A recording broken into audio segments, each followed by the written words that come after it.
Chuck Norris couldn't or wouldn't do. The 86-year-old, long deemed invincible, has died suddenly, leaving his legion of fans in shock. He posted a video of himself throwing punches in the Hawaiian sunshine just 9 days before he died. An 86-year-old man, still moving with a sharpness that embarrassed men half his age, staring into the camera with that familiar stillness. Nobody watching that footage could have imagined that within days, the man the internet had declared dead more times than anyone could count would actually, quietly, be gone. Not in a hoax, not in a fabricated social media post, but really gone. And when his family finally sat down together and began to understand what he had left behind, the tears that fell were not the kind that come from grief alone. They were the kind that come when you realize that a person spent their entire life building something that mattered, and you were the ones they built it for. Chuck Norris passed away on March 20th, 2026, at the age of 86. His family confirmed the news on his official social media pages the following day, releasing a statement that was short, careful, and deeply personal. They did not reveal the cause of death. What they did say was this: he lived his life with faith, purpose, and an unwavering commitment to the people he loved. Through his work, discipline, and kindness, he inspired millions around the world and left a lasting impact on so many lives. And then, in perhaps the most telling line of all, they described who he was to them beneath all the fame. To the world, he was a martial artist, actor, and a symbol of strength. To us, he was a devoted husband, a loving father and grandfather, an incredible brother, and the heart of our family. That contrast between the public legend and the private man is exactly where the real story of Chuck Norris lives. And the fortune he left behind tells that story better than any film or television episode ever could. When financial publications began calculating what Chuck Norris had accumulated over a lifetime of disciplined work, the number that emerged was approximately $70 million. That figure was reported by Celebrity Net Worth, referenced in Newsweek's coverage of his passing, and cited across multiple reputable outlets in the days following his death. But $70 million is just a number. Numbers without context mean very little. What matters is the full picture of how that wealth was built, brick by brick, across more than 6 decades of relentless effort, beginning in circumstances that gave him absolutely no reason to believe any of it was possible. Carlos Ray Norris was born on March 10, 1940, in Ryan, Oklahoma, into a family that carried very little beyond faith and stubbornness. His mother, Wilma, was a deeply religious woman who raised 3 boys largely on her own. His father struggled with alcohol and was absent for long stretches, and Chuck later wrote that the house felt noticeably calmer when his father was not there. The family moved frequently, from Oklahoma to Kansas to California, always chasing stability that stayed just out of reach.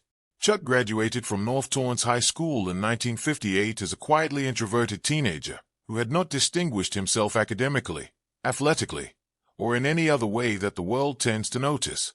He was, by his own description, a boy who had never truly succeeded at anything difficult. He enlisted in the United States Air Force that same year, and the Air Force sent him to South Korea. What happened there changed everything. At Ozen Air Base, he stumbled into a Tang Soo class and discovered something he had never experienced before: the feeling of being genuinely absorbed by something that demanded everything from him. He trained 4 hours a day, 5 nights a week, under a Korean instructor, and in 13 months he earned his black belt. He later wrote about that accomplishment in terms that revealed how much it meant to him beyond just a physical achievement. For the first time in his life, he wrote, he had done something truly difficult entirely through his own effort. That moment did not just give him a skill. It gave him the belief that he was capable of hard things. And that belief, once planted, does not stay small.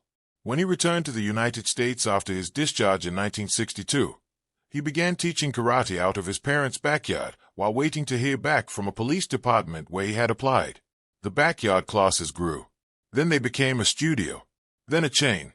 Within a few years, Chuck Norris had built a network of more than 30 karate schools across Southern California, with students that included some of the most recognizable names in Hollywood. Steve McQueen trained with him. Priscilla Presley trained with him. Bob Barker trained with him. He won the Professional Karate World Middleweight Championship and captured the Karate Triple Crown in 1969. He was, at that point, one of the most accomplished martial artists in the United States. But nobody outside that world knew who he was yet. The door into something larger opened at a karate tournament in New York City in 1967, where young Bruce Lee spotted him and tracked him down afterward. What followed was a 2-year training friendship that pushed both men to refine their fighting philosophies through constant discussion and sparring. Then Lee called in a favor. He was making a film in Rome and needed someone to play the villain in the climactic fight scene. The film was called Way of the Dragon. The setting was the Roman Colosseum. The Italian government had not given permission to film there, but Lee filmed anyway, over 5 days, without authorization. When Chuck asked who was going to win the fight, Lee reportedly told him that he did not want to simply beat the world champion. He wanted to kill him on screen.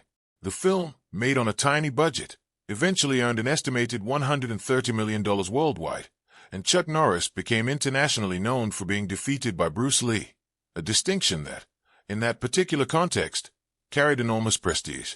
After Lee died in 1973, Chuck remained close to his family, spending evenings with Lee's widow and young son Brandon, telling the boy stories about his father. It was Steve McQueen who pushed Chuck toward acting professionally. McQueen told him directly that he had the screen presence, and that what he needed was craft. Chuck enrolled in acting classes and eventually landed his first film role. When no distributor would touch his second film, Good Guys Wear Black, he and his producers took an unconventional route. They rented the theaters themselves, screen by screen, city by city. The film had cost $1 million to make. It earned $18 million.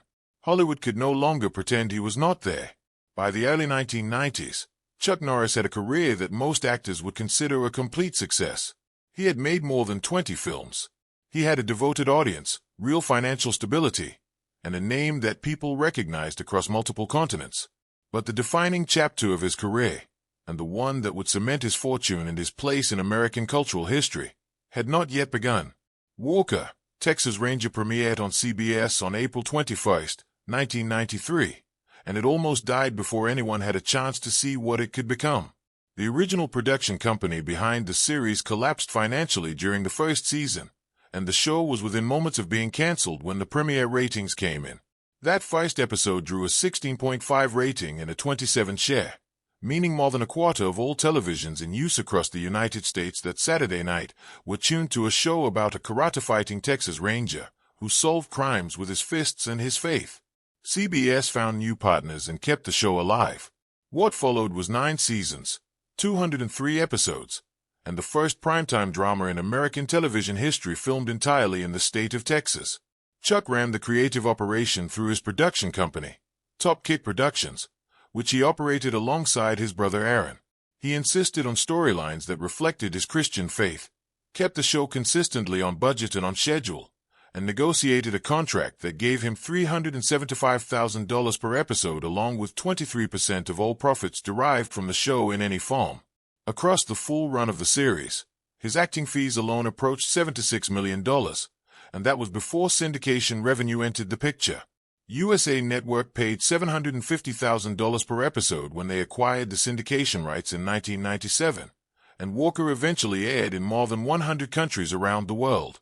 Total franchise revenue, as documented in subsequent court filings, exceeded $692 million. That 23% profit clause, which had seemed like a straightforward agreement when it was signed, became the center of one of the most significant legal battles of Chuck's later life. In 2018, he filed a lawsuit against CBS and Sony Pictures, claiming they owed him more than $30 million in profits that had been deliberately withheld. His legal complaint alleged that CBS had shifted its distribution strategy towards streaming platforms that it owned or co-owned specifically to collect revenue without triggering the profit-sharing obligations in his contract, and that the network had not reported any streaming revenue to his production company since 2004. The case moved through the courts for more than 5 years, was sent to arbitration, and was ultimately settled in July 2023 for an undisclosed amount. Whatever CBS agreed to pay, it is now part of the estate that his family is inheriting. And based on the scale of what was being claimed and the strength of the documentation his legal team had assembled, that settlement amount was not small. Beyond the entertainment industry, Chuck Norris built an additional layer of wealth through business ventures that most people outside his immediate circle knew little about. For nearly 3 decades, he partnered with Christy Brinkley on the Total Gym infomercial campaign, one of the longest-running celebrity fitness partnerships in television history. That campaign aired in 85 countries and sold more than 4 million units. Brinkley wrote after his death that the partnership had been entirely Chuck's idea, and that she remained forever grateful to him for bringing her into it. The most unexpected chapter of his business life began with a drought. In 2011, during a particularly dry stretch in central Texas, the ranch foreman at Lone Wolf Ranch, the Norris family's 1,000-acre property in Navasota, Grimes County, decided to drill 3 additional water wells to provide relief for the land. On the third attempt, he struck something nobody knew was there: a pressurized artesian aquifer beneath ancient volcanic rock, water estimated to be more than 23,000 years old. The pressure was so intense that water shot 30 feet into the air and flooded the Norris property and 2 neighboring ranches before the foreman could cap the well. Testing by a hydrogeologist revealed that the aquifer produced 168,000 gallons of naturally alkaline, untreated water every 24 hours. Chuck and his wife Gina recognized what they had. In 2015, they founded C-Force Bottling Company, building a state-of-the-art production facility across the highway from the ranch, with a pipeline running approximately 7,000 feet from the wellhead directly to the bottling line. The facility eventually grew to occupy more than 53,000 square feet of production space, capable of filling 400 bottles per minute. C-Force Water now sells in all 48 contiguous states.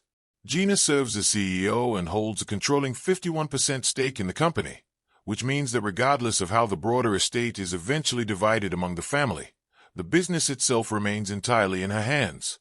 The Lone Wolf Ranch also became the family's permanent home after Chuck stepped away from Hollywood in the early 2010s. The property includes a lake, stables, a personal museum, a gym, and military vehicles that the family uses to move around the land. It was not just a financial asset. It was where the family actually lived, and where Chuck spent the last decade of his life in something that looked, from the outside, very much like peace. The estate that Chuck Norris left behind is substantial. Real estate holdings include the Lone Wolf Ranch in Texas and the oceanfront property on the north shore of Kauai, Hawaii, the home where he was spending time when he was hospitalized on March 19, 2026. That Kauai property is estimated to be worth approximately $7 million on its own. Then there are the ongoing royalties from more than 30 years of films, the continuing income from the Total Gym partnership, the book revenues, the endorsement fees, and the now settled proceeds from the CBS lawsuit. And there is C-Force Bottling Company, a functioning business generating active revenue under Gina's leadership. No public will has been filed. Under Texas community property law, Gina O'Kelly, as Chuck's surviving spouse, is entitled by default to a significant share of the marital estate. The remainder flows to his children, and he had 5 of them, from 2 marriages and 1 relationship he did not speak about publicly for nearly 3 decades. His 2 sons from his first marriage to Diane Holchek, Mike and Eric, are now adults with established careers of their own. Mike became a Christian filmmaker. Eric built a reputation as one of Hollywood's most respected stunt coordinators and also won a NASCAR championship in 2002. His twin children with Gina, Dakota, and Danilee are now in their mid-20s and grew up on the Texas ranch. And then there's Dina, his daughter from a brief relationship in 1962, whose existence Chuck acknowledged publicly in his 2004 memoir Against All Odds, and whom he welcomed fully into his family after she made contact in the early 1990s. In that book, Chuck wrote that the moment he saw her, he did not need a test to confirm what he already knew. He saw his own face looking back at him. By 2015, Dina was appearing in family vacation photos from Kauai, publicly visible, if rarely discussed in the press. His first wife, Diane Holchek, to whom he was married from 1958 to 1989, passed away in December 2025, just 3 months before Chuck, after a long illness. The final chapter of his life included the deaths of both his mother and his first wife in relatively quick succession before he himself was gone before spring arrived. The Kickstart Kids Foundation, which Chuck launched in 1990 with support from President George H.W. Bush, served more than 120,000 young people across 58 Texas schools over its lifetime, teaching martial arts as a framework for discipline and character development. By most accounts from people who knew him well, it was the accomplishment he talked about with the most pride. Not a film, not a legal victory, not a business milestone. A room full of teenagers learning that the ability to endure difficulty is something you can deliberately build inside yourself. That distinction matters when considering who this man actually was beneath everything the world projected onto him. He was politically outspoken throughout his life, an NRA spokesman, a supporter of Republican presidential candidates, a columnist who wrote for World Net Daily for nearly 20 years. His public persona was layered with ideology and mythology in equal measure, but the foundation, and the way his family described him in their statement after his death, points towards something more fundamental than any of that. A man who believed that what you do for the people around you is ultimately the thing that defines you. His family's statement asked the world to remember him not through his roles or his records or his roundhouse kicks, but through his commitment to the people he loved. Every element of what he built, the ranch, the water company, the decades of work in film and television, the legal fight to make sure his family received what he was rightfully owed, points in the same direction, toward the 6 people who are now sitting with everything he left behind, crying in a way that only happens when someone who loved you very well is no longer there. Chuck Norris spent his entire life proving that a shy, overlooked boy from rural Oklahoma could build something extraordinary through sheer, unrelenting discipline. The fortune is the evidence. The family is the reason,